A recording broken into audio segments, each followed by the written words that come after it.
E que o milagre que Ele quer fazer começa em você, porque você é um milagre. Você é um milagre.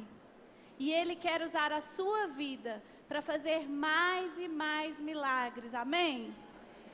Coloque a mão no seu coração. Depois de um momento de uma ministração tão forte como essa, como a da pastora Priscila, a gente precisa colocar diante do Senhor tudo aquilo que o nosso coração está sendo remexido aí. Porque como a gente viu agora, só diante da cruz é que a gente tem as respostas que a gente precisa. Senhor nosso Deus, nós nos colocamos diante do Senhor. Colocamos, ó Pai, o nosso coração. Pai, aceitamos o nosso novo nome, Senhor. Não mais nos chamaremos Sarai, mas sim Sara, porque acreditamos nos planos, nos projetos que o Senhor tem para nós.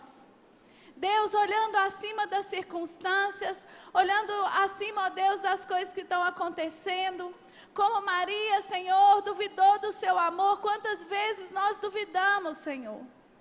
Mas Jesus, nessa tarde, a gente coloca o nosso coração diante do Senhor, dizendo que a gente aceita o nosso novo nome, com uma nova identidade, uma identidade de uma mulher, ó Deus, que crê naquilo que o Senhor tem para nós. Não importa as circunstâncias, não importam as situações, mas nós cremos, ó Deus, porque só dependemos de uma coisa, da Tua palavra. E nós temos a Tua palavra liberada sobre nós, Pai. Por isso nós colocamos o nosso coração diante do Senhor, como uma nova mulher, assumindo nossa identidade de Sara, Pai. Em nome de Jesus. Amém. Glória a Deus. Preparadas para mais palavras, gente? Quer aplaudir o Senhor? Pode aplaudir. Nós teremos uma tarde muito intensa, então você tem que ficar aí ligadona, aprendendo tudo que o Senhor quer falar no seu coração, quer te ensinar nessa tarde. E agora eu queria chamar o Dr. Ismael, que vai ser o nosso palestrante dessa tarde, um dos nossos palestrantes dessa tarde.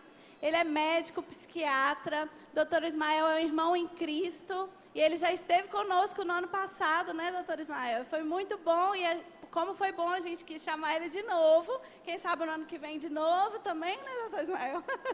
Muita coisa ele tem para falar para a gente. Então eu queria que você estendesse a sua mão aqui para ele e semeasse na vida dele aquilo que você quer colher.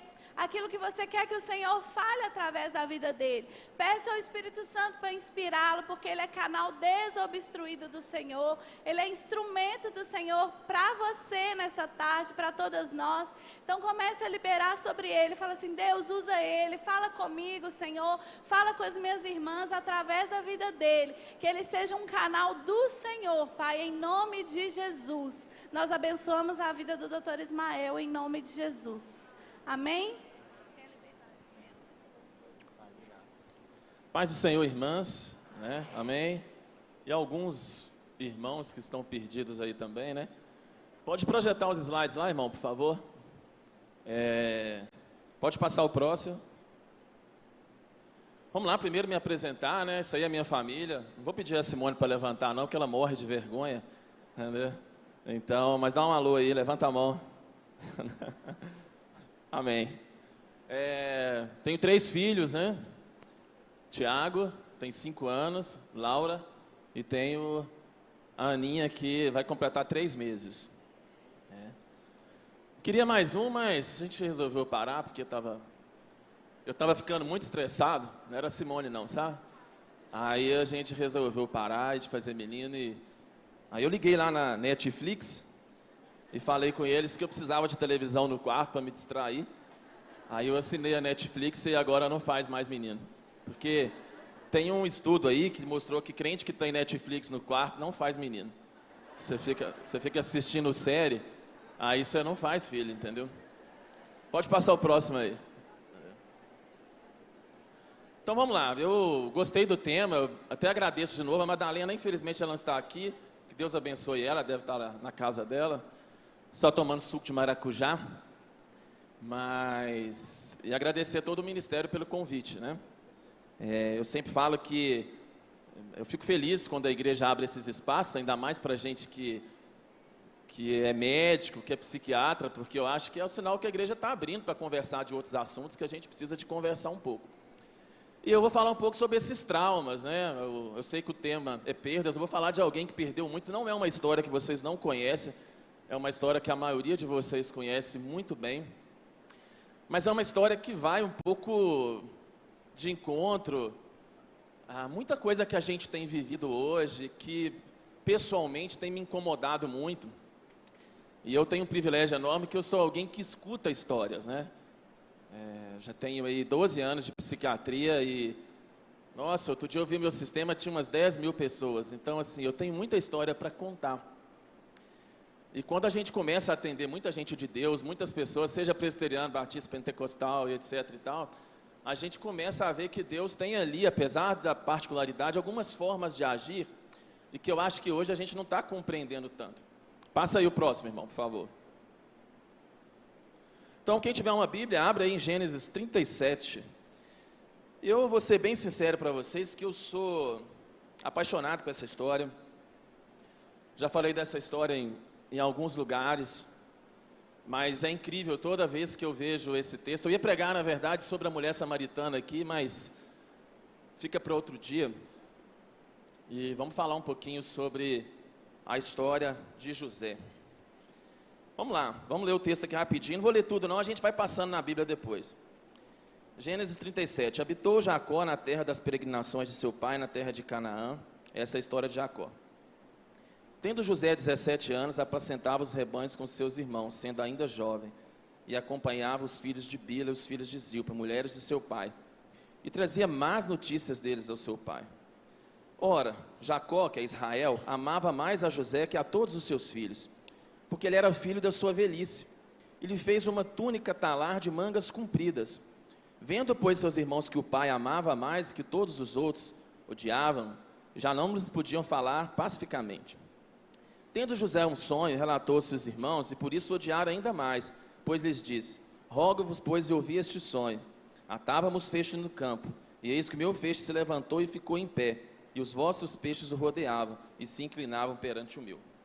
Vamos orar, pode ficar sentado. Pai, eu quero agradecer ao Senhor por essa tarde, que neste momento o Senhor já nos falou, que o Senhor venha também depois usar a Andréia, que a sua graça, que a sua misericórdia nesses poucos minutos esteja conosco, que não sejam apenas palavras de sabedoria humana, mas de espírito e de poder, e que nós possamos compreender mais do Senhor, que a sua palavra possa dividir alma e espírito, juntas e medulas, e que ela possa ser apta agora a discernir os pensamentos e os propósitos do coração de cada um que está aqui ou que está nos acompanhando pela internet.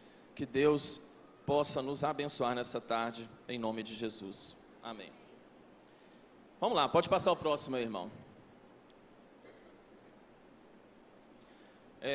Não sei se vocês conhecem, eu coloquei isso aí porque eu respondo perguntas lá na internet, e duas perguntas sempre elas são muito repetitivas. As pessoas querem saber a fórmula de como superar os traumas, como superar as perdas. E outra coisa que está me incomodando também, pode passar o próximo slide aí, irmão, é que a quantidade de cursos, a quantidade de materiais sendo vendidos, a quantidade de propaganda que a gente recebe, de como ter sucesso, de como ser bem-sucedido, de como você conquistar as coisas, de como você prosperar, de como você ganhar dinheiro, de como se tivesse alguma varinha mágica. Pode passar o próximo aí. Que se a gente soubesse usar essas coisas, a gente vai acabar sendo bem-sucedido. Aí eu resumi aqui para vocês quais são os mantras do sucesso. E esse mercado de sucesso, ele movimenta bilhões. Vender sucesso todo mundo quer ser bem-sucedido. Eu coloquei no slide anterior, não precisa de voltar, irmão. Mas nós olhamos a vida de José, nós pensamos, poxa, Deus foi muito bom com José, porque ele teve um sonho e ele teve uma vida de sucesso, né? Chegou ali onde Deus queria, porque para mim sucesso é você cumprir a vontade de Deus. Nós vamos conversar um pouquinho sobre isso. Mas a gente escuta uns mantras, tipo assim, sucesso é uma escolha. Você tem que escolher ter sucesso, você tem que escolher ser bem-sucedido. Não sou contra cursos, treinamentos, não estou aqui criticando essas coisas. E a gente escuta também às vezes que é assim, basta você quebrar as suas crenças, basta você quebrar os seus pensamentos, basta você se motivar de maneira diferente que as coisas vão acontecer na sua vida. Desde a década de 70, a igreja cristã ela foi muito contaminada por um humanismo muito grande, e essas coisas foram sutilmente entrando no nosso coração, e a gente foi perdendo um pouco a noção de que o coração do homem faz planos, mas é o Senhor quem lhe dirige os passos. E nós estamos, ao vender essa ideia de que se você só não rompe porque você não quer, angustiando e deixando as pessoas às vezes até mais tensas, e mais infelizes, e mais tristes do que elas realmente já estão vivendo. Então libere o seu potencial e tal. Então assim, você pode investir, eu acho que você deve gastar seu dinheiro sim com cursos, com seminários e tudo, mas essas coisas elas têm no geral uma ideia de prometer uma mudança, de prometer uma transformação da mente, de prometer uma transformação do caráter de uma maneira muito rápida, muito aguda, de uma maneira muito fast food, de uma maneira ali simplesmente de um fim de semana ou de um dia e tal. Mas se nós formos olhar na Bíblia, Deus não costuma trabalhar assim. Pode passar o próximo, irmão. Porque os caminhos de Deus, eles são diferentes dos nossos caminhos. José tinha 17 anos quando ele teve o sonho. Mas as coisas só começaram a acontecer na vida dele quando ele tinha mais ou menos 30 anos. Davi, um dia Samuel chegou, tinha lá as histórias, vocês conhecem tudo, eu não vou entrar aqui nesses detalhes. Davi foi ungido rei, mas a Bíblia fala que mais ou menos ali foram 13 anos, Davi ungido rei, e ele fugindo de Saul, sendo já declarado por Deus de fato, aquele que seria espiritualmente o rei. E Deus 13 anos trabalhando ali na vida do sujeito. Não vou nem entrar aqui em Moisés, 40 anos ele tinha o desejo certo, mas não tinha ainda o coração preparado. Ele foi lá e matou o egípcio. Deus o que fez com Moisés? Colocou ele lá para cuidar das ovelhinhas do sogro, e ele ficou 40 anos escondido, em completo anonimato, até que um dia Deus apareceu na sarça ardente, porque ele já tinha tido transformações na alma, que a Bíblia não registra. Mas no caso de José, a Bíblia vai nos deixando muitas pistas de como Deus nos recupera, de como Deus trabalha na nossa vida. Pode passar. Então eu queria só deixar alguns conceitos para vocês aqui, antes de eu caminhar nessa questão de José. Primeira coisa que eu queria deixar bem claro aqui para vocês é o seguinte: sou pentecostal, converti no fogo, minha mãe vai no monte, minha mãe ora por mim, acredito em libertação, acredito em demônio, acredito nessas coisas todas. Mas as nossas maiores maldições, elas não são espirituais. As nossas maiores maldições, elas são emocionais. As nossas maiores maldições, principalmente depois que a gente converte, que a gente aceita a Jesus, vem da nossa estrutura, da nossa vida, de como nós fomos moldados. E eu vou falar um pouco sobre isso na vida de José. Eu percebo que às vezes o coisa ruim, o capiroto, as pessoas usam ele como álibi para não se permitirem ser transformadas na sua estrutura emocional, psicológica, de uma maneira mais profunda.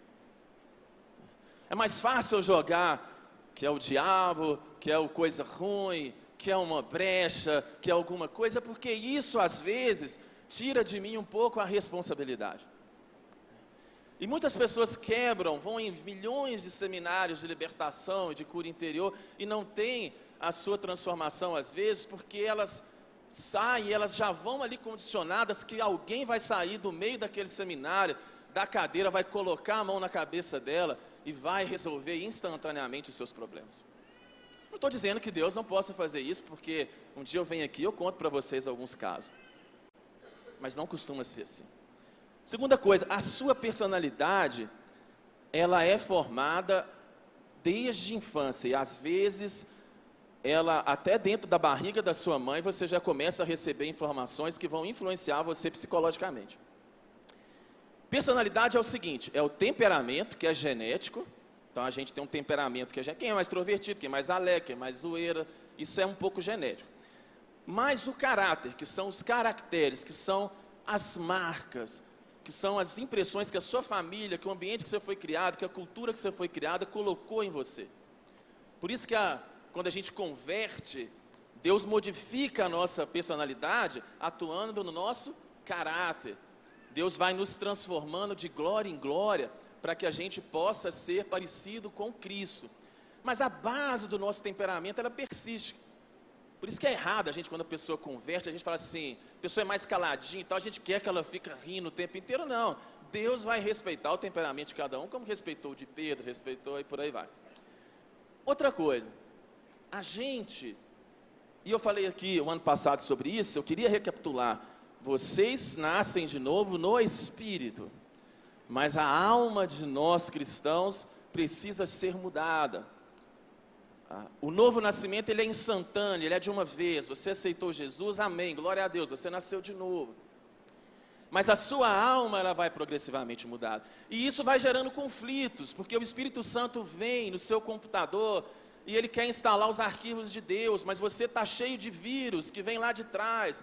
Aí o apóstolo Paulo, vivendo esse conflito, ele fala assim, mas que praga, tem hora que o bem que eu quero fazer eu não faço, e o mal eu vou lá e faço.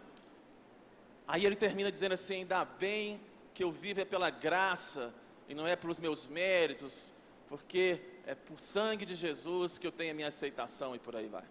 Pode passar. Entenderam esses conceitos? E aí a gente chega nesse caso que eu coloquei para vocês, sobre a família de José. Existe uma teoria na psicologia que fala que chama psicologia sistêmica.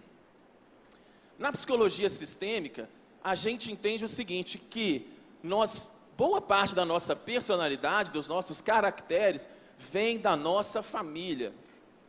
A maior parte da estruturação de quem nós somos vem da nossa estrutura familiar. Quer sejam coisas boas, quer sejam coisas ruins. E a psicologia sistêmica diz que uma pessoa da família sempre vai influenciar a outra. Então, se uma pessoa está doente, a outra pessoa da família, ela também vai aos poucos se tornando doente. Já viu aquela mulher que o marido dela é doente, ela dá um monte de problema, e ela vai ficando doente também, e de repente é ela que chega no médico, às vezes até antes do marido, ela vai ficando o quê? Codependente, né? Depois vocês estudam lá, a codependência. A gente vai absorvendo a doença do outro, a gente vai pegando a doença do outro.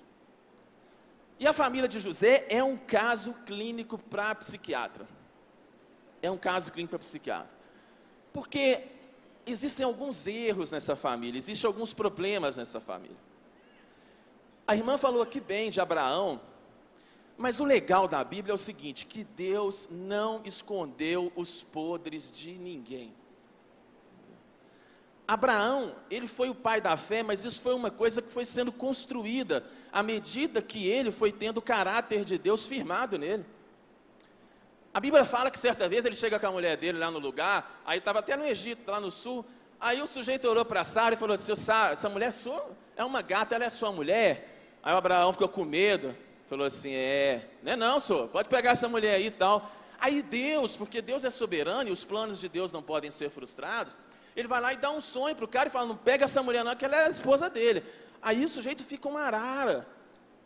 Certa vez Abraão também, ele chega, tinha os filisteus, ele estava lá no sul, a Bíblia fala que ele olhou os filisteus e fala assim, esses filisteus é bicho bravo, e ele vazou, ele foi para um lugar que ele nem deveria ir. E aí vem o filho de Abraão, e vai seguindo, o Isaac e a Rebeca. O Isaac e a Rebeca, eles eram gente boa, mas eles cometeram um erro que vocês sabem do texto bíblico. O Isaac, ele gostava do Esaú, e a Rebeca gostava do Jacó. Os pais tinham um filho predileto dentro de casa e tal. E o Esaú, ele fazia um bom cozido, ele era um cara mais gourmet, entendeu? O Jacó, o Jacó, ele era mais gourmet. E a Rebeca, gente, ela manipulou a situação ali. Vocês veem depois na Bíblia e tal, porque o Esaú era que era para ter o direito até herança espiritual, ele era o primogênito. Mas vocês sabem da treta que a Rebeca usou. Então, era um casal, e aí a mãe tinha um filho predileto, que era o Jacó, que depois mudou o nome para Israel. E o Jacó piorou a encrenca. O tal do Jacó era um caso a ser estudado. Por quê? Aí a gente volta aqui e prega, mas o Jacó ele era um pilantra, ele era um 7-1, ele era um malandro mesmo, daqueles da pior espécie, mas Deus trabalhou na vida dele, você sabe lá, pega na coxa dele, não vou entrar nessa história e tal. Mas Deus, quando tem alguém esperto, que gosta de passar a perna na outra, e Deus quer tratar, Deus coloca alguém mais esperto ainda, para tratar o coração do sujeito. O sujeito acha que está tendo vantagem, aí Deus coloca um, aí você questiona, pô, esse cara só rouba, esse meu chefe, ele só me oprime, ele só faz sacanagem comigo. Aí você fica sem entender, mas é o que? Deus ali tentando trabalhar. Aí o Jacó, o que ele faz? Ele chega lá para o pai das moças e fala que ia casar com essa menina. Essa Raquel é uma gata, essa Raquel é linda. Aí o pai fala assim, ó, aqui não é assim não. Você vai ter que trabalhar primeiro para pegar a mais velha, depois você vai pegar a outra.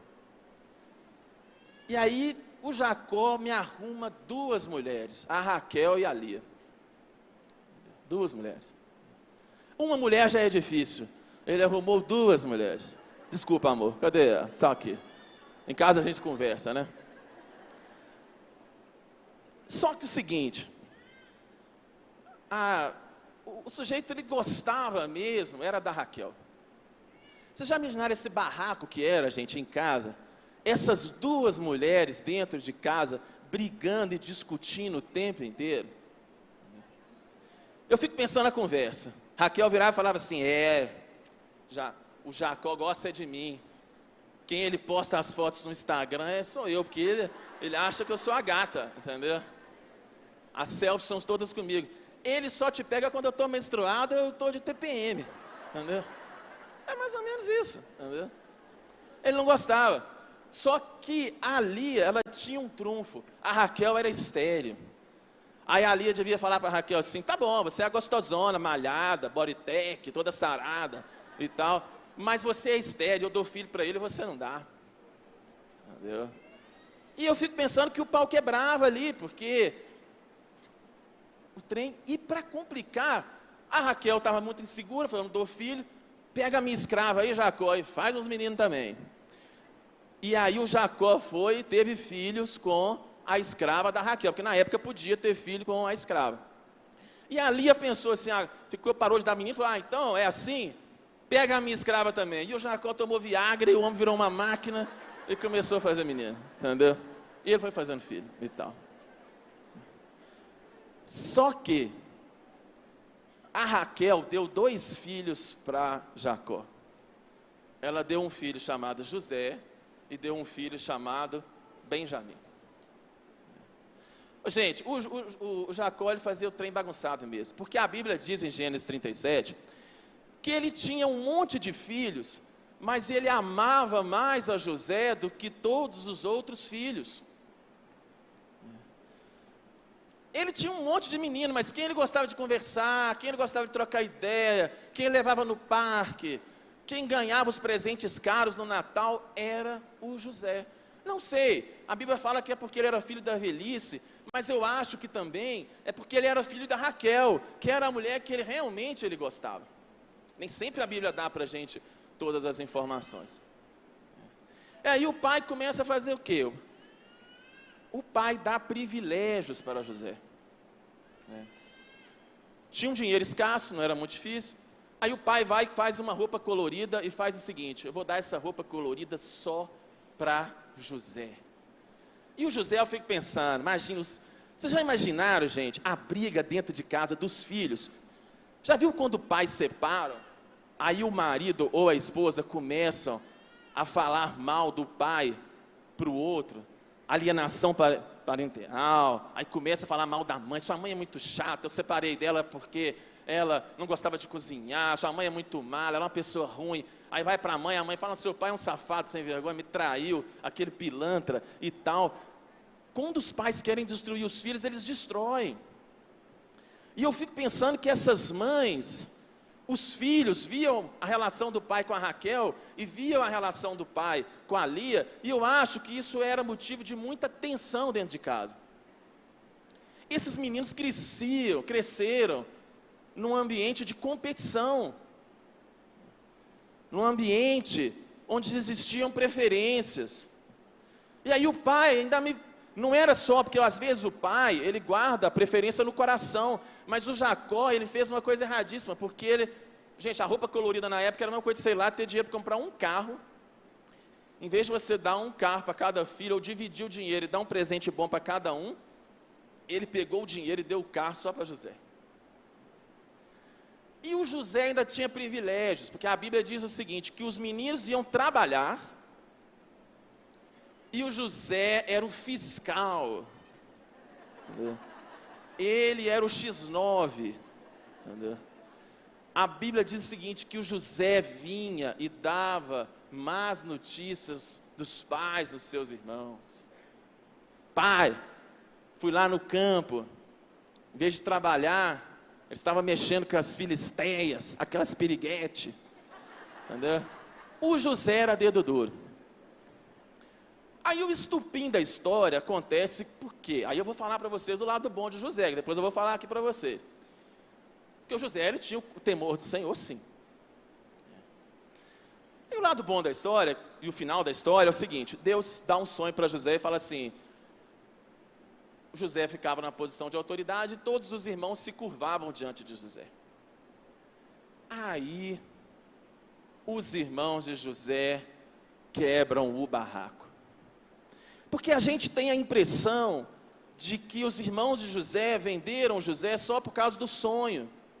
Mas na verdade os irmãos de José não venderam José só por causa do sonho. O sonho foi a gota d'água de uma bagunça, de uma separação, de uma hiperproteção do pai, de uma preferência do pai, que já vinha ocorrendo há muito tempo. Os irmãos pensavam, poxa, não basta ele ser o filho da Raquelzinha, já não basta ele receber o presente, já não basta ele ser o X9, agora o cara me vem com um sonho que vai fazer, e que a gente vai ser tudo servo dele, vamos pôr fogo nesse cara. Entendeu? Por quê? Porque as marcas de família, elas vão se moldando, elas vão se perpetuando. Vejam que a coisa começa em Isaac e Rebeca, ela passa para o Jacó, mas ela passa para o José. Muito do que você vive hoje, muito do que você experimenta hoje, muito das suas formas de reagir aos problemas, elas vêm de disfunções que começaram na família lá atrás. Vem da sua história de vida. Só que Deus, pode passar o próximo. Pode passar também. Deus começa a fazer umas coisas na vida do José, né? E aí eu vou falar para vocês o seguinte. Eu sempre fazia essa pergunta, estava lá na residência de psiquiatria, eu falava, Deus, eu lia esse texto, eu ficava orando, pensando, falava, Deus, só uma coisa errada. Por que o Senhor não pegou o José, deixou ele com a família, quando ele tivesse lá os 30 anos, o Senhor daria o sonho a Faraó, aí o Senhor falaria assim, José, desce lá no Egito, porque o Faraó teve um sonho, e eu vou te usar agora. Por que o Senhor não deixou ele conviver com a família dele? Por que o Senhor não deixou ele ficar ali? Por que o Senhor não usou o caminho mais fácil? É uma pergunta. Pode passar o próximo. E aí responde um pouco, isso aqui, só vou deixar isso aqui rapidinho, porque, na verdade, para Deus moldar essas características, para Deus trabalhar essas características, o padrão bíblico, Deus quebrar no José aqueles ranços que ele tinha, o padrão bíblico de Deus é, no geral, não ter muita pressa.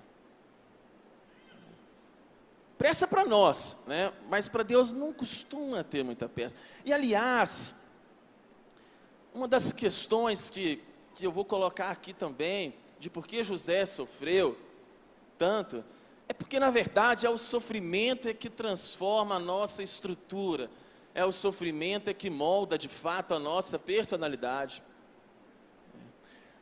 Sempre falo que se ver Deus todos os dias, se experimentar a presença de Deus todos os dias, se ver um milagre todos os dias transformasse o caráter e produzisse fé, quando o povo de Israel estava saindo do Egito e eles viam Deus todos os dias, viam o maná, a coluna de fogo, e eles eram um povo para ser muito crente, mas de fato eles eram pessoas murmuradoras.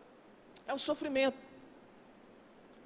E aqui eu coloquei esse slide para vocês aprenderem. Isso aqui é uma coisa que eu coloquei do curso, desculpa eu não colocar para vocês, mas a gente tem uma região do cérebro chamada amígdala, que é um centro da ansiedade, e a gente tem 3 cenários numa criança. Quando a criança passa pouco estresse, quase nenhum estresse, ela tem um risco menor de ter depressão, problemas de ansiedade, etc. e tal. Aqui no meio nós temos uma criança que teve um pouco de estresse. E aqui no meio, na ponta, nós temos uma criança que sofreu maus tratos. A criança que sofre maus tratos, ela vive o estresse tão intensamente na infância, que quando ela crescer, ela vai dar respostas de ansiedade, ou crianças que sofreram traumas, maiores do que as crianças que sofreram traumas menores. Ou seja, sofrer muito na infância, ter um trauma, ter um abuso, ter uma negligência, já condiciona muito a pessoa a ter um problema psiquiátrico lá na frente. Agora é interessante que os estudos mostram que um tiquinho de sofrimento, que um tiquinho de problema, que dá uma carguinha de estresse no menino, não nutelizar muito o menino, deixar o menino mais raiz um pouco, não colocar o menino tão na bolha. Os estudos vão mostrando que esse tiquinho de estresse faz com que lá na idade adulta, quando o menino passe por um estresse, ele consegue lidar melhor com as adversidades. Aí Deus olha para José e pensa assim: José, você vai ser o cara mesmo. Eu te escolhi, que é a eleição. Só que Deus pensa assim: você é o cara. Mas até chegar onde eu quero que você chegue, eu tenho que trabalhar algumas coisas na sua estrutura emocional, para que lá na frente você dê conta do processo, para que lá na frente você glorifique a mim pela sua história, e para que lá na frente você consiga viver emoções saudáveis. Pode passar o próximo. E aí Deus faz esse tempo todo que eu coloquei. Eu disse antes, a gente está querendo soluções rápidas. A gente está querendo que um pregador tenha a fórmula mágica da felicidade. Nunca os púlpitos foram tão cheios de autoajuda. A gente está querendo a fórmula misteriosa dos 25 dons espirituais para vencer e tal. Mas o padrão bíblico aconteceu até com o apóstolo Paulo. Deus derrubou ele do cavalo, ele sumiu um tempão do mapa para Deus trabalhar a estrutura dele, antes dele começar de fato as missões e por aí vai. Deus tem um tempo diferente do que é o da gente. Deus tem um tempo que não é tão cronologicamente determinado. E o trabalho de Deus com cada um vai depender muito de quais são as coisas que você vai ter que ser trabalhado dentro da sua estrutura, para você cumprir aquilo que é o chamado de Deus para a sua vida.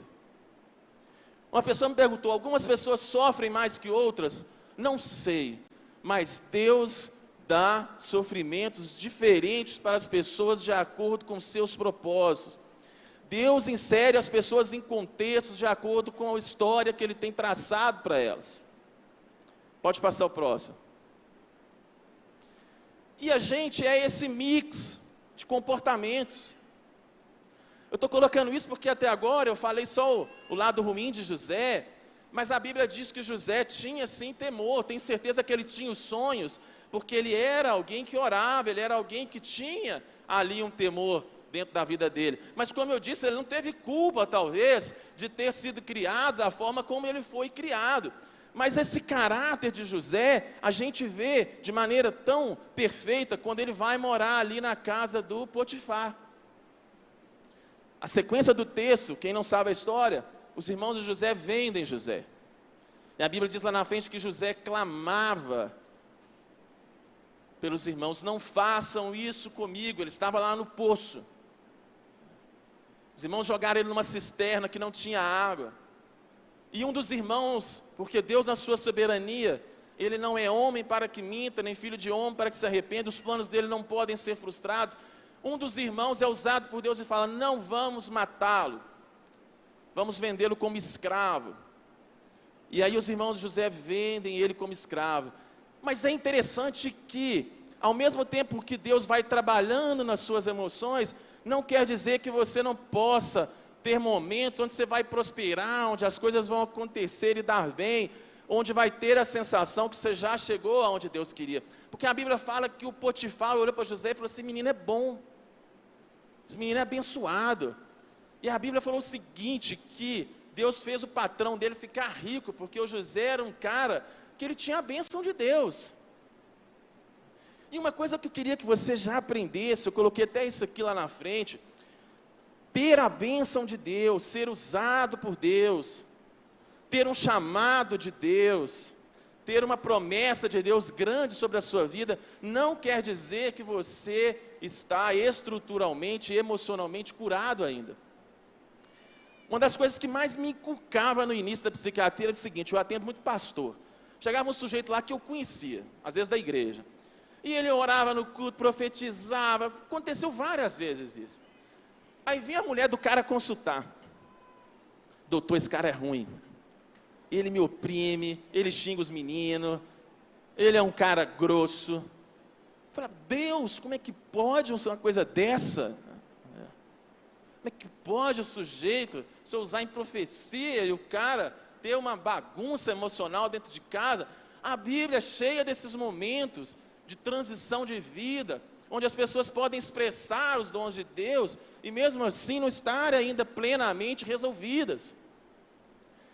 Essa mistura que às vezes é o nosso passado que dói, as marcas do passado que vão machucando a nossa alma, com as coisas que Deus vai colocando, e você às vezes vive durante a sua vida momentos de confusão mesmo. Pode passar o próximo. Vocês já imaginaram, gente, o José lá no fundo do poço? Eu fico pensando: será que eu sou psicótico e aquele sonho não é de Deus? Pô, Deus, você me falou que os caras iam se dobrar diante de mim, os caras estão me vendendo agora. Só que Deus, Ele vai fazendo essa transição que eu coloquei, e Ele vai enxertando José em momentos, em condições, onde Deus quer colocar essas características, e as funções que José exerce, elas têm muito a ver com preliminares daquilo que Deus tem para ele lá na frente. José não trabalhava. José, ele era mimado. José não sabia ganhar dinheiro. José não era empreendedor de nada. José não tinha formação acadêmica. Aí Deus pensou assim: vou colocar ela na casa do Potifar. Primeiro que eu quero que ele entenda já a cultura onde eu vou colocar ele. Porque às vezes você faz uma faculdade que você acha que não tem nada a ver, Deus está ali usando para implantar algumas coisas na cultura para você entender lá na frente. Mas a principal coisa lá na casa de Potifar foi o seguinte: Deus estava ensinando José a servir. Deus estava ensinando José a bater ponto. Deus estava ensinando José a trabalhar, a respeitar a autoridade. Ah, você é menino Nutella, eu vou fazer você virar menino raiz, rapaz. Vou começar a colocar você numa situação onde você vai ter que dar satisfação. Seu pai não te cobrava, mas eu vou colocar você numa casa onde o sujeito vai te cobrar. Aí Deus começa a trabalhar. Aquele empreguinho ruim que você está hoje, às vezes, sabe? Aquele chefe, aí você fica amaldiçoando, reclamando, você fica, nossa. Às vezes já é Deus te preparando para uma coisa que você tem melhor e você está murmurando. Estava uma vez no hospital, eu tinha um estágio que eu tinha que fazer, que era obrigatório, e Deus usou um sujeito lá para tratar muito meu coração. porque ele era muito grosso, o cirurgião. E um dia estava tendo um transplante, tinha uma pinça. E eram mais de 100 pinças, e tinha uma só que clipava lá a artéria principal da cirurgia. Na hora de passar para ele, o cara era grosso. Eu fiquei nervoso, eu deixei a pinça cair. O cara me xingou até a 5ª geração. Entendeu? Em vários lugares que eu passei, eu falei, meu Deus, entendeu? O que é isso? Com certeza Deus estava ali colocando características. Pode passar. E às vezes, você entra nessa zona de conforto que eu coloquei, mas você não vai ficar muito tempo nessa zona de conforto.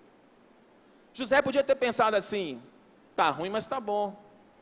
Estava no poço, aqui na casa de Potifar eu já estou mandando e desmandando. Aqui agora eu já não bato mais ponto, porque eu sou empregado de confiança. Deus está me abençoando, já tem meu carrinho, entendeu? Já financiei a casa própria. Sabe aquela fase que você entra, aí você começa a achar que é aquilo ali que você está vivendo. Pode passar o próximo. Passa o próximo aí, irmão. Travou. Passou. E aí, meu amigo, você vai ter que começar a conviver, sabe com o quê? Com injustiça mesmo. Se você não quer ser caluniado, se você não quer ser criticado, se você não quer ser cobrado, é só você não fazer nada. Só você não fazer nada. Eu atendo uns líderes lá no consultório, muito líder, o cara que já chegou lá em cima, já está lá no administrador do Egito. Tem uma característica que eu vejo em todos eles são criticados. Entendeu? Todos eles falam mal deles. Entendeu? Todos eles têm injustiças. E às vezes, para Deus começar a trabalhar também, você vai ter que aprender a conviver com isso. Hoje é uma aversão ao sofrimento. É uma aversão a perder. É o meu direito. Eu vou no fórum. Eu vou pegar as câmeras de filmagem. Entendeu? Isso não vai ficar assim. Entendeu? Mas acontece isso com José. Quando ele achou que estava bom, estava ruim. Porque a mulher do cara era uma piriguete. Entendeu? E o José, gente, ele era bonitão. A Bíblia fala que ele era bonitão.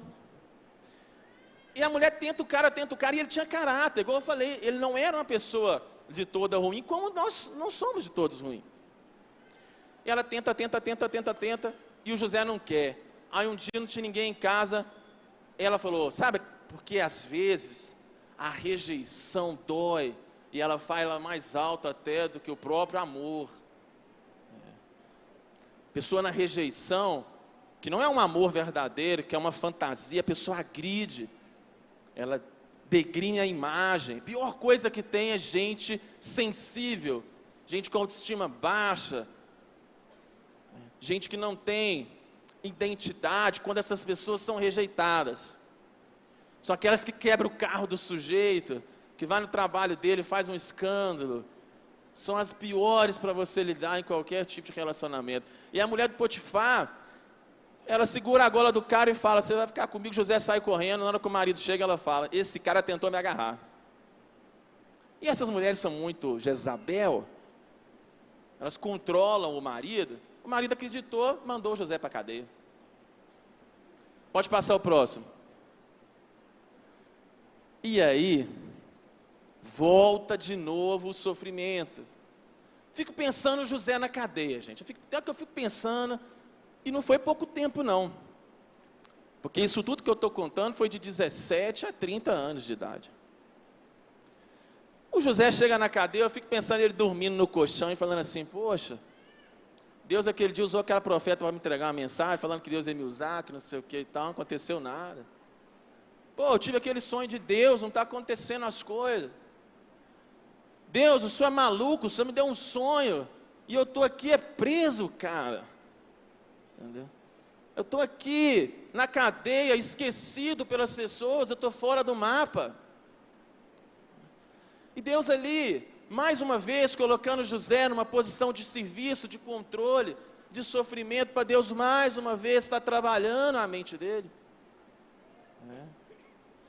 Como eu disse, a gente hoje tem o nosso próprio louvor, ele está muito conectado com isso às vezes. Lembro, na década de 80, os nossos louvores eles eram muito cristocêntricos. Eles falavam muito da eternidade, da figura de Cristo. E os nossos louvores hoje também são para nos satisfazer como pessoa. Quero te beijar, quero te tocar, quero te sentir, quero te amar e tal. Porque a gente hoje tem que viver sensações boas, a gente tem que experimentar hoje sensações boas. A gente não quer mais conviver com aquilo que dói, com aquilo que machuca. Pode ver que muitos cultos estão cada vez mais se tornando entretenimentos, porque as pessoas, elas não basta mais a palavra, não basta mais a leitura bíblica, o culto tem que satisfazer emocionalmente as pessoas, porque a gente está, sem querer, querendo, sendo progressivamente contaminado com todo o humanismo que vem lá de fora, e a gente está olhando para o sofrimento de uma maneira como se Deus não estivesse agindo na vida da pessoa.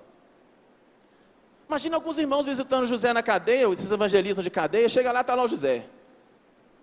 Nós somos da igreja tal, te visitando, José. Não, rapaz, eu tive um sonho. Que isso, cara? Você está em pecado. Se você está nessa situação aqui, é porque você não deu dízimo semana passada, entendeu? É porque você tem uma brecha. Você não é homem de Deus não, cara. E tal. Porque a gente traduz o insucesso transitório como ausência de Deus na vida da pessoa, mas não é assim. Em muitos casos a pessoa está sofrendo, a gente faz um julgamento e a gente não está entendendo que às vezes é como José, a pessoa está momentaneamente na prisão, mas lá na frente ela vai ser governadora do Egito, entendeu? Ela vai ser, Então não veja isso assim. Não olhem o sofrimento, não percebam o mundo que está cada vez pior como uma ausência de Deus. Deus está intervindo. As pessoas me perguntam muito, Jesus está voltando? Ele está voltando. O sofrimento está aumentando? Está. Isso é bom para os psiquiatras? É ótimo para os psiquiatras, entendeu? Porque a Bíblia diz que os homens serão arrogantes, jactanciosos, amantes dos prazeres, soberbos, que eles não vão querer saber de Deus, e que quem pregar a verdade, o povo vai ter coceira no ouvido e não vai querer ouvir a verdade. Então, com o que vocês estão assustados que estão acontecendo ultimamente? O que está deixando vocês perplexos? Por que vocês estão ainda ficando, a Bíblia já disse que o caldo vai entornar, que o amor vai se esfriar, que os pais ficarão contra os filhos contra os pais. Então vocês não estão lendo, o sofrimento vai acontecer. Então saiba entender o sofrimento social e o sofrimento particular. Pode passar, senão não termina. E aí, como eu disse, pode passar o próximo. As coisas, meu amigo, de Deus, se você quer realmente viver o negócio de Deus forte, que agora como é que é o negócio? Você posta um trem e fala assim, isso é forte, né? Isso é forte. É forte. Se você quer viver o negócio forte com Deus, não ache que você vai conseguir, não conte com as pessoas. Deus pode até usar qualquer um para te abençoar, mas as coisas só vão acontecer no dia que Deus realmente quiser. Sabe por que eu estou contando isso? José entregou o sonho lá na prisão para o copeiro e para o padeiro. E José acertou o sonho, e o que aconteceu, aconteceu. E José fala assim com o cara, bicho, quando você sair daqui, dá uma força lá, cara, você vai ser promovido, me tira dessa situação e tal. A Bíblia diz o seguinte, que mais uma vez José se sente injustiçado. Mais uma vez ele é esquecido. Mais uma vez ele se sente, talvez, eu fico pensando, José, Poxa, Deus, parece que eu só levo pancada, cara. Os meus irmãos, na hora que eu estava lá, pô, meu carrinho bom, perdi o emprego lá na casa do Potifar. Agora o Senhor me dá essa visão para abençoar o cara. Sabe aquela hora na vida que parece que você é usado para abençoar todo mundo, mas você não é abençoado? Entendeu? Deus te dá uma palavra profética, você entrega, o cara fala, não, irmã, você é fogo mesmo. Você falou, ó, 2 dias depois Deus cumpriu. Aí Deus te dá uma palavra, aí o filho da outra larga as drogas, aí não sei o quê, aí você fala, Deus, parece que eu estou com um micro-ondas, eu estou só esquentando para o outro comer, entendeu? Né? Então, você não me usa para, quer para mim, né? Quero para mim, e tal. Aí Deus fala assim, não é agora não, cara. Não é agora não. Fica mais um tiquinho aí na cadeia. E Deus vai tratando, pode passar o próximo. E aí, meu amigo, esses dias são os piores, como eu coloquei. Esse dia do esquecimento. Muita gente chega no consultório com depressão assim. Esqueci. Não acredito mais nesse negócio. Quem não tiver ali propósito, quem não tiver ali muita convicção, você começa a achar que não vai acontecer mais. Começa a achar que a coisa não gira mais. Lembro eu tinha 17 anos também. Aí eu tinha aceitado Jesus, tinha uns 15 dias. Aí eu fui lá no interior, né, visitar minha mãe. Ela falou assim, vamos ali que tem uma dona que ora para você. Eu falei assim, é mesmo? Ela ora para mim? É. Vamos lá. Aí eu falei, vamos lá. Aí cheguei lá, que é a Assembleia de Deus, que é ciclo de oração. Aí a dona virou e falou assim, cara, sabia na minha vida, profeta mesmo, vazão, tal, fogão. Falou, cara, você tem uma prova daqui 15 dias. Eu ia fazer vestibular para medicina daqui 15 dias. Ela falou assim, você vai passar nisso aí, não preocupa com isso aí não. Mas Deus tem um plano diferente para você, sua profissão um dia você vai entender e tal. Mas até lá... E foi me contando meus podres. Aí eu voltei, fiquei impressionado com aquilo, falei, mãe, que doideira é essa dessa mulher? Como é que essa mulher sabe a minha vida? Era novo convertido, Deus Espírito Santo cura. Falei, amém, você tem doido aí? Falei, Deus fala e tal. E teve dias que eu falo que as pessoas não vão compreender que é o sonho que Deus tem para você. Vai estar numa situação tão incongruente, você vai achar que... Eu lembro que teve um dia que eu fui no monte, eu estava com um cara no monte orando, eu falei assim, cara, eu estou na faculdade, mas... Rapaz, eu tenho uma vontade de ir para o seminário, de pregar, são negócios que ficam fortes. Ele falou, rapaz, eu acho que você está até em pecado com esse negócio de medicina seu. Você tem que largar esse negócio. Deus não está nesse negócio não, cara. Não é possível. Já te vi pregando, e eu já trabalhava lá na igreja e tal. Porque as pessoas, às vezes, elas vão reforçando aquela ideia, assim, do óbvio, do senso comum. Para dizer o senso comum, tem muita gente para falar. Profetas do passado temos demais. Aconteceu, isso é por causa disso, isso é por causa daquilo, isso é porque você não está amando seu marido, isso é porque não sei...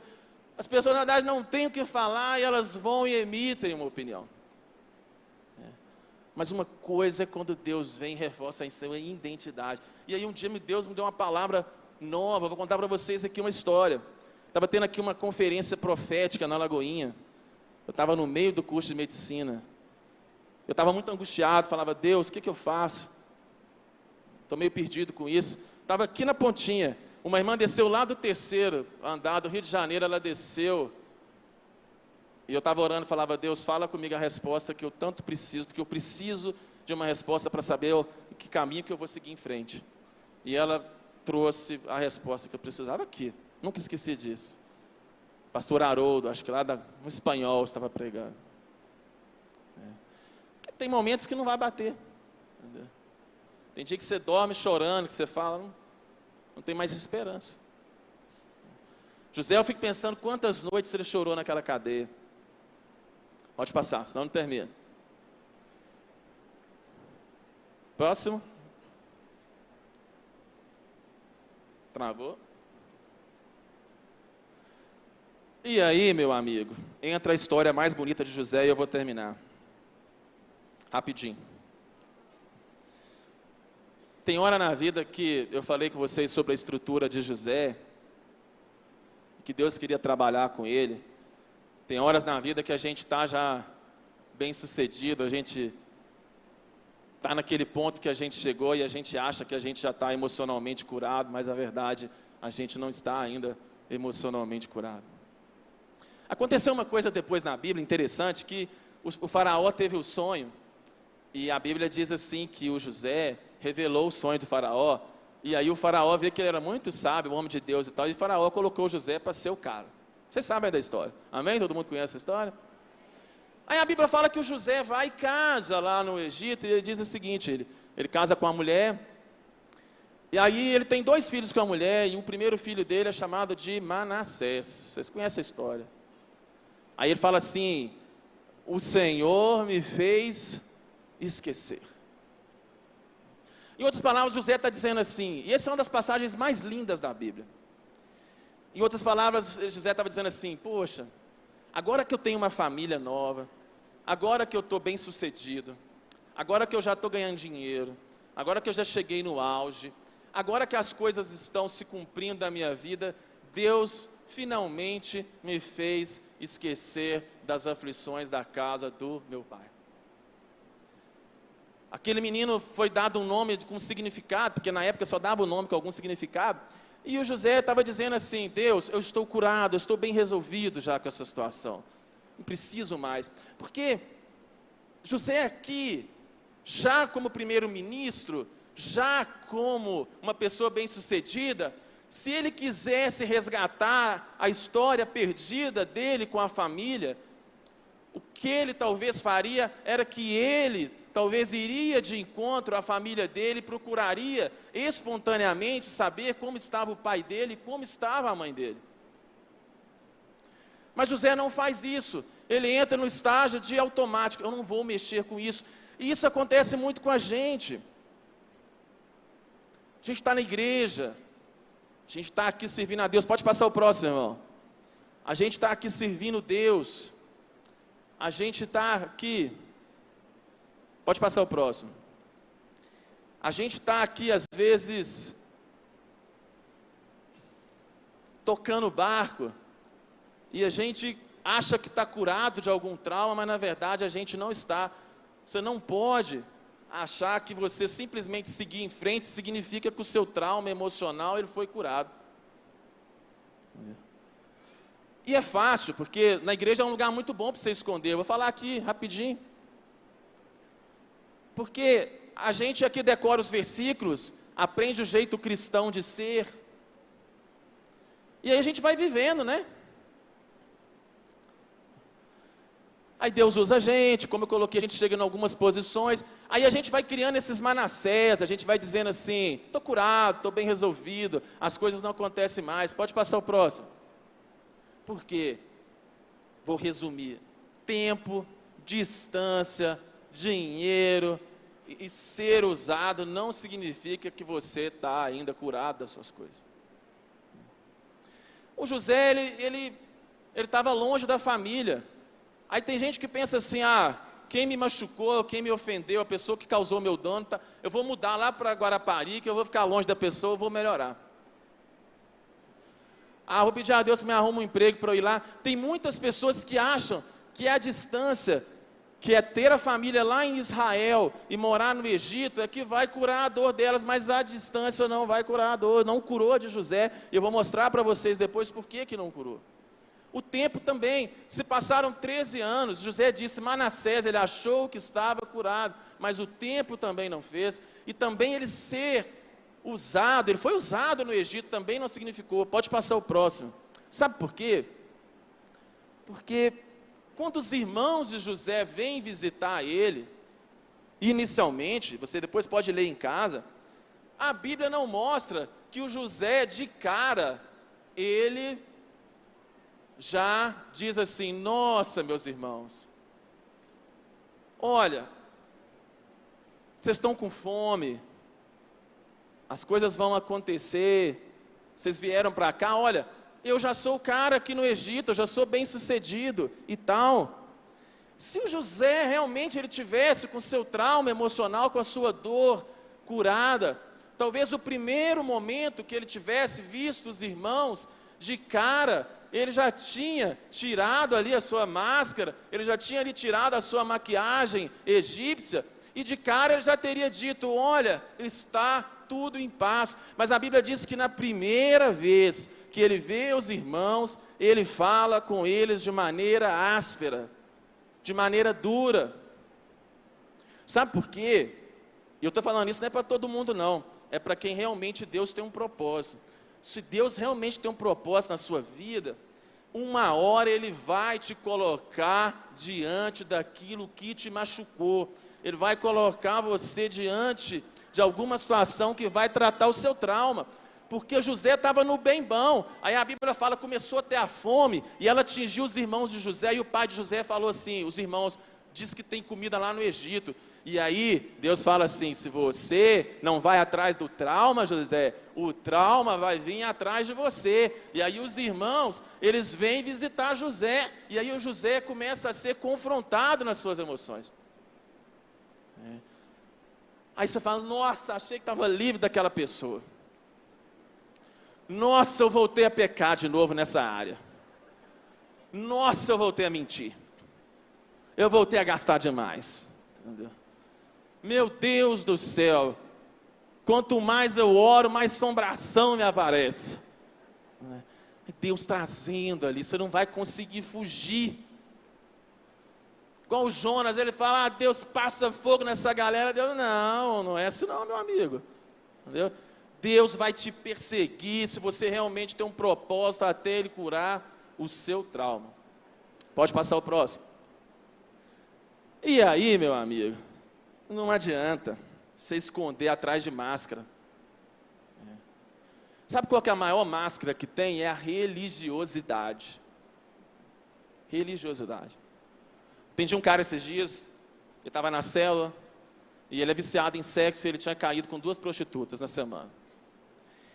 Aí ele falou comigo assim, falou, cara, fui na célula, estavam 10 homens, todo mundo muito crente, muito próspero ali e tal, e contando os seus feitos gloriosos em Jesus. Aí eu levantei a mão e falei, irmãos, eu estou muito mal. Ele já é meu paciente há alguns anos. Toda vez que eu vejo, eu lembro disso, que eu penso nele, eu lembro disso. Aí ele falou assim, não sei se eu contei esse caso aqui já, ele falou assim, aí eu fui, Ismael, e falei com eles que eu estava, que eu tinha caído naquela semana, que eu não conseguia ficar livre da prostituição, e comecei a chorar. Na hora que eu comecei a chorar, um outro levantou a mão e falou assim, irmão, não chora não, porque eu também, essa semana, estava olhando pornografia na internet.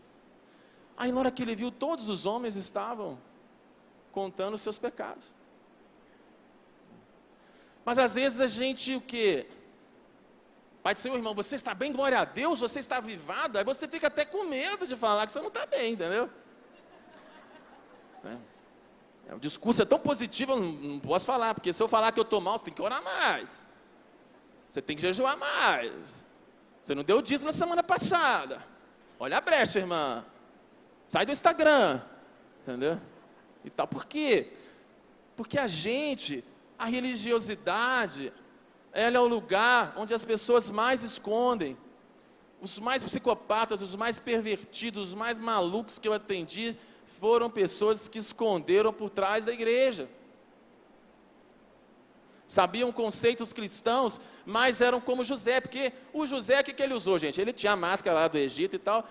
Por isso que os irmãos não reconheceram ele. E ele usou ele era um cara mascarado. Ele usou da máscara para ele não mostrar a sua dor. Às vezes é o trabalho, você trabalha muito porque o negócio dói. Aí na hora que você está sozinho, o negócio vem e te confronta. Aí você começa a entrar no ativismo, porque dói. Então trabalhar demais, às vezes, também é uma forma de você usar uma máscara para você fugir. Às vezes a máscara é o filho, às vezes é você culpar o outro sempre. Você sempre tem uma máscara para tirar o seu da reta e colocar no outro. Pode passar. E aí, é o que eu coloquei, gente machucada, gente, é desconfiado. Gente que tem... José era um sujeito que estava acostumado a levar lenhada.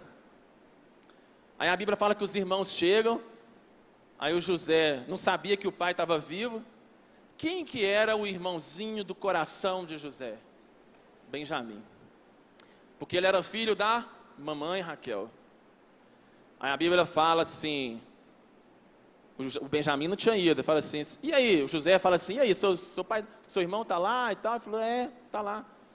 Aí os irmãos falam assim, mas José fala assim, eu acho que vocês são mentirosos, vocês são escravos, vocês são espião.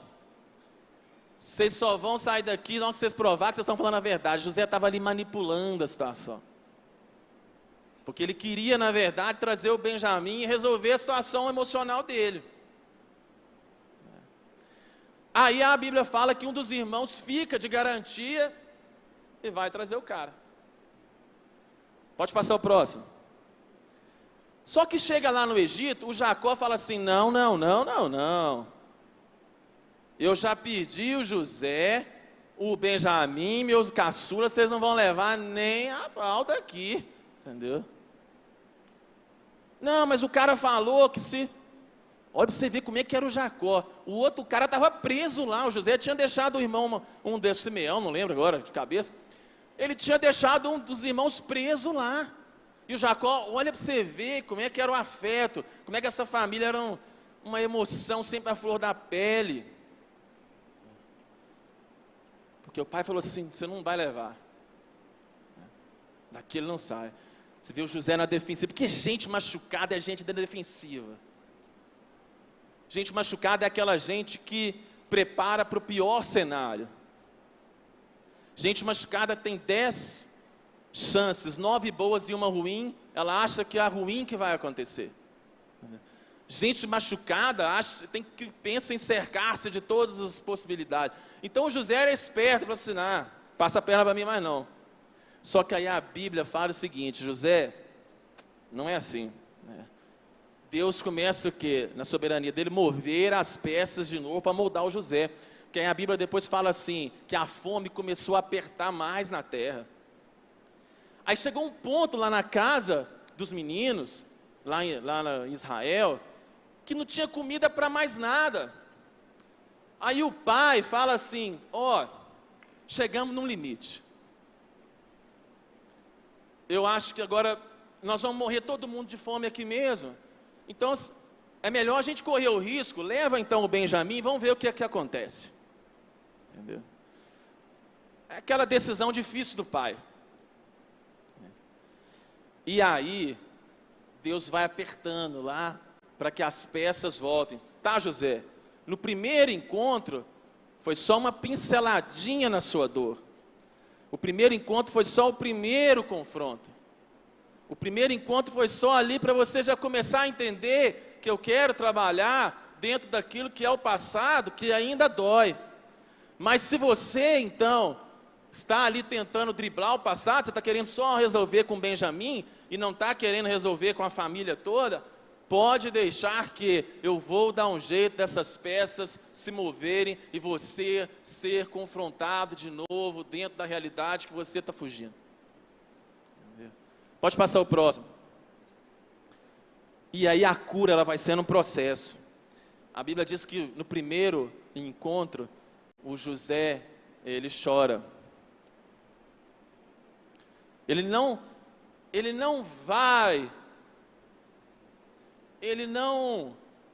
se mostra quem ele é, mas as emoções dele começam a doer, e a Bíblia fala que ele pede licença às pessoas e ele vai chorar num canto, quando os irmãos vão e contam a respeito ali de Benjamim, do pai. Você vê que a cura, os encontros, tem a segunda vinda da família, eles vão e trazem o Benjamim, e ele vai vendo aquela situação, ele vai se emocionando aos poucos, e vai vindo na cabeça dele tudo aquilo que ele viveu. Mas você vê o que foi? Gênesis 42, Gênesis 43, Gênesis 44, até que a coisa realmente aconteça, existiu ali um processo de exposição.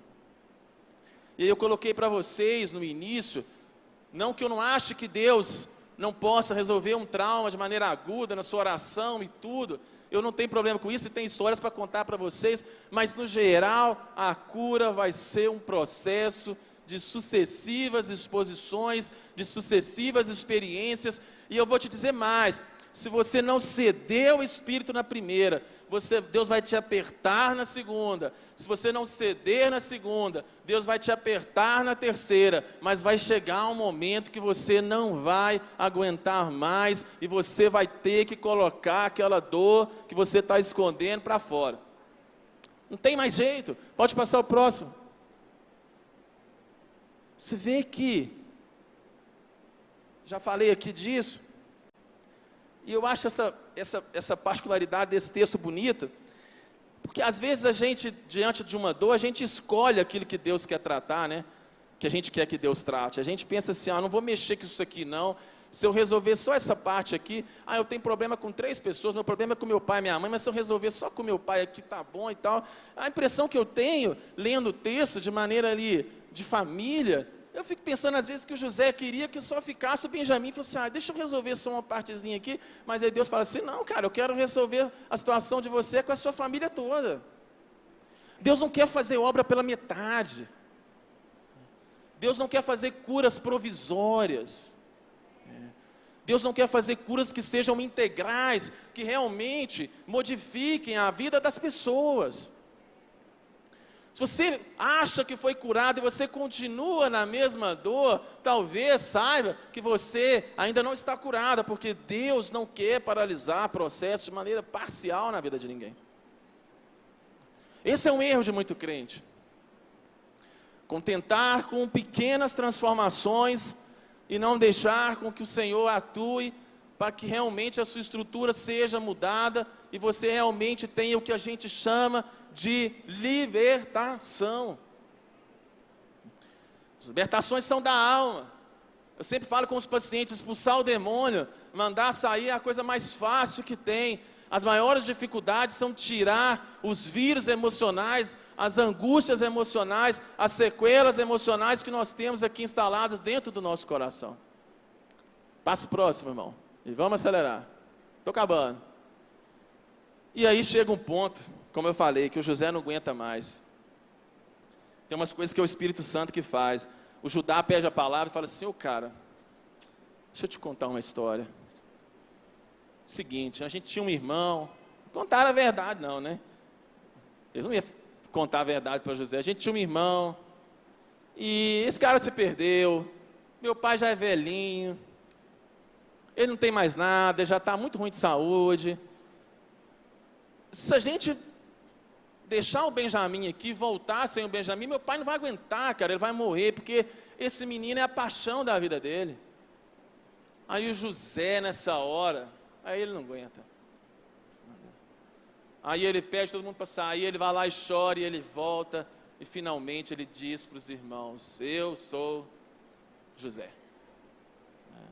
Eu sou José. Se você não fala, Deus usa um para falar com você. Se você não verbaliza às vezes, Deus usa alguém que dói. Sabe aquela coisa que você não queria ouvir? Aquele negócio que é uma verdade, mas você estava fugindo dela. Aquela verdade que você sabe que ela é boa, mas quando alguém te fala, você fica nervoso com a pessoa na hora, mas na hora que você vai dormir, você fala assim, essa pessoa está certa, vou fugir dela, que toda vez que ela me encontra, ela vem e aponta a minha ferida e tal. O Judá, gente, às vezes é uma mula, às vezes é alguém que não presta, às vezes é alguém que não serve para nada, mas Deus usa qualquer coisa, e o Judá vai lá e fala assim, tá bom, vou contar a história aqui da nossa família para você, o José explode. Passa aí, estou acabando. Então, para a cura, para terminar. Pode passar? Primeira coisa, tira a máscara aí, irmão. Não tem jeito. Larga de ser chato. Larga de ser religioso. Outro dia alguém me perguntou assim no Instagram, mas é pecado o crente falar palavrão? Eu falei, a Bíblia fala pra gente não ficar falando palavrão, palavras tops e tal. Mas você sabe que eu prefiro aqueles crentes que quando está nervoso fala o que pensa, fala o que sente, que desabafa, que xinga, que coloca para fora os seus sentimentos, do que aqueles lisos, afetados, que cada 10 palavras 9 é meu querido, meu amado, mas na hora que você vira as costas, o cara fala mal de você, ele te critica, entendeu? Então a gente tem, para ser curado, a gente tem que tira o rótulo. eu ia pregar aqui sobre a samaritana, mas a ideia da samaritana com Jesus foi isso. A samaritana estava lá naquela conversa, ela vai tentando levar para o lado da teologia. Ah, Jesus, o monte que está caindo fogo é esse, o monte é aquele. Eu falo, não, esquece esse negócio de monte. Eu quero saber aí, ó, dos seus 5 maridos, porque Jesus, ele não queria falar de religião. Jesus queria falar da história de vida dela. Jesus queria falar das emoções dela. Jesus queria fazer ela entender o porquê que ela estava toda hora querendo satisfazer a vida dela em homens, e ela não estava entendendo que o sentido da vida dela passava por outra coisa, né? Então, tem que tirar a máscara. Passa o próximo. Segundo, desabafa, irmão. Fala. José, depois ele volta e fala, eu sou José, vocês me venderam. Ele coloca para fora os seus sentimentos. É uma geração de crente que tem medo de Deus. Jó falou um monte de bobagem, Deus não matou ele. Davi chegou a fingir de doido quando estava fugindo lá do povo.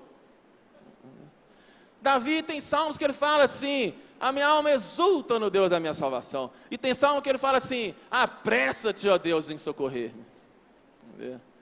Humanidade. Confessai os vossos pecados uns aos outros e orai uns pelos outros. Eu falei sobre isso aqui no ano passado, para que vocês sejam curados.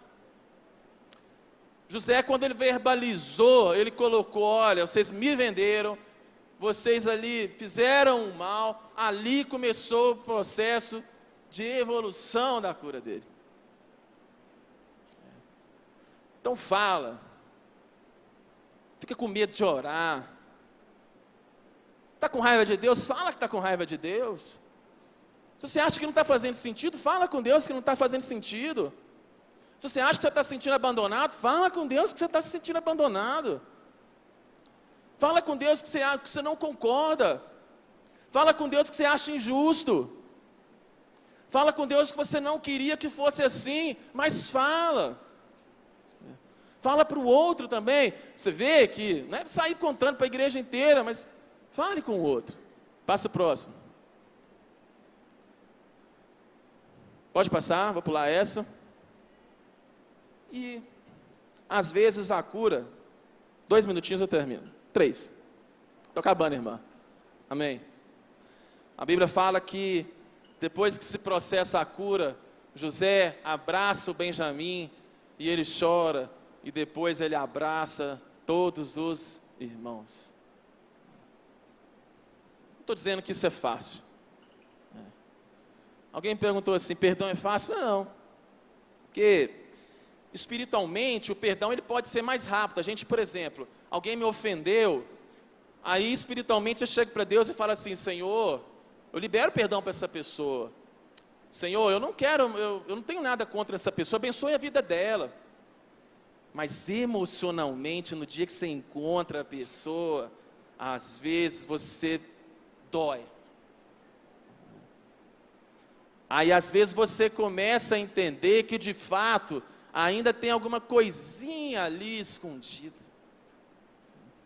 Que de fato talvez você até espiritualmente liberou a pessoa, mas emocionalmente ainda tem ali questões que ainda te marcam. Às vezes até indiferença. José, por exemplo, ele ficou indiferente na hora que ele teve a mulher dele. Deixa a vida me levar, como diz o Zeca, né? Mas não. Agora a cura aqui, você vê que ele estava curado, que ele dá conta de abraçar. Para quem estava escondido atrás da máscara, agora eu abraço, eu choro. Eu sinto o cheiro. Eu consigo conviver. Estou dizendo que às vezes você vai ser amigo de quem te machucou muito. A vida tem muitos percalços, eu não vou entrar nisso aqui hoje, sobre esses níveis de perdão. Mas aqui a cura de José ela é completa, porque há uma restauração de afeto, que envolveu até a aproximação física. Pode passar. E aí, para terminar, rapidão, pode passar. A cura traz algumas coisas. Primeiro, a reconciliação. Deus não só reconciliou José, Deus reconciliou a família de José com ele também. Esse pai ele morreu com a restauração de um filho que estava morto. E esses irmãos morreram sabendo que existia um Deus que escrevia histórias, mesmo quando as coisas pareciam não fazer sentido.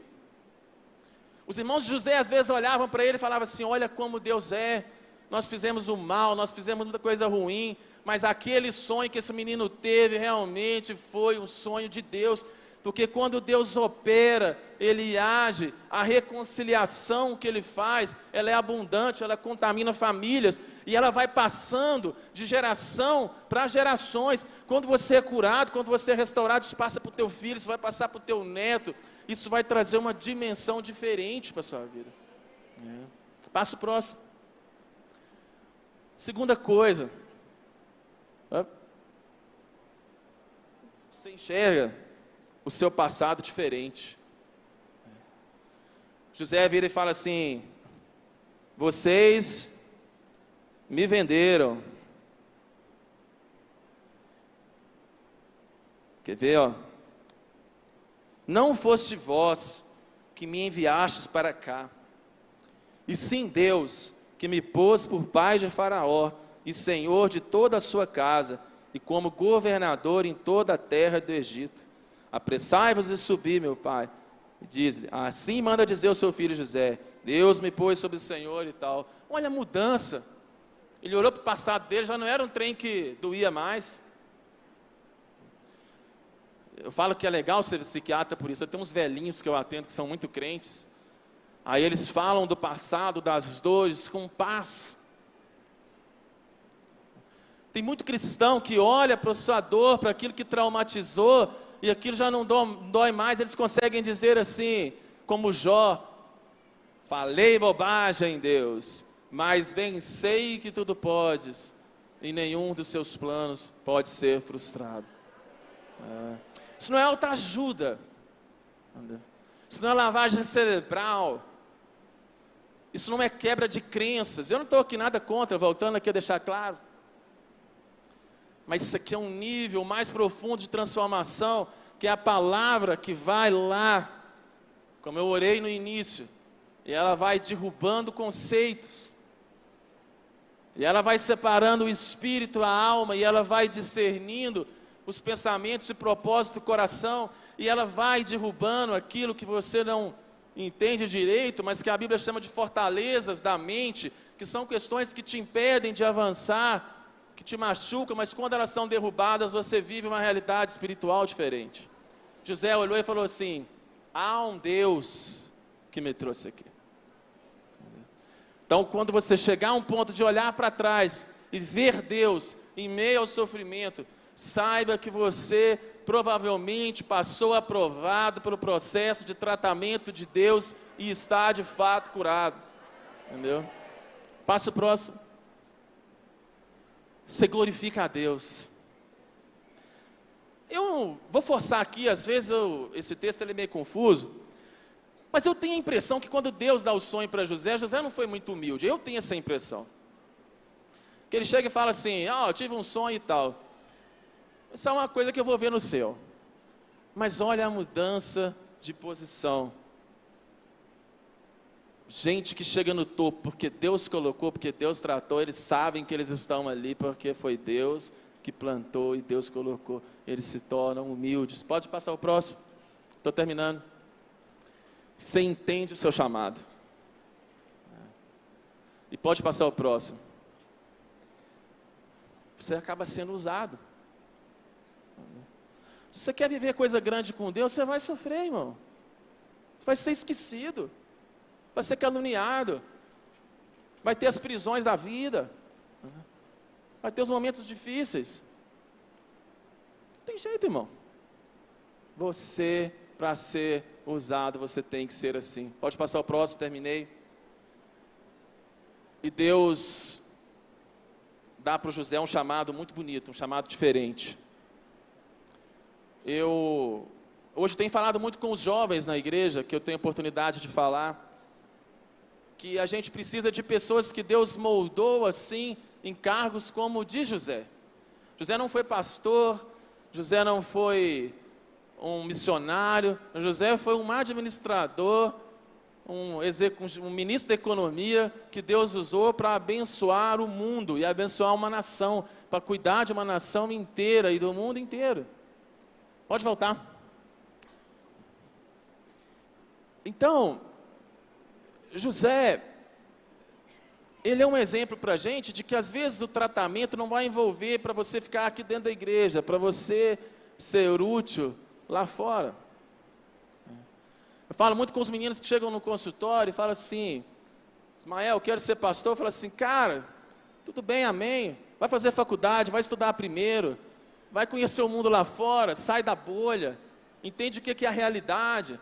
Eu sei que tem chamados diretos, eu não vou questionar isso aqui, mas entenda o que é o Egito primeiro, aprenda a servir lá fora, saiba quais são os dramas humanos, saiba o que as pessoas estão pensando, se permita ser trabalhado lá fora, que você vai ser mais útil às vezes em outras funções. Vamos ficar de pé. Não vou estender mais. Eu queria que agora você só orasse e você falasse com Deus sobre isso.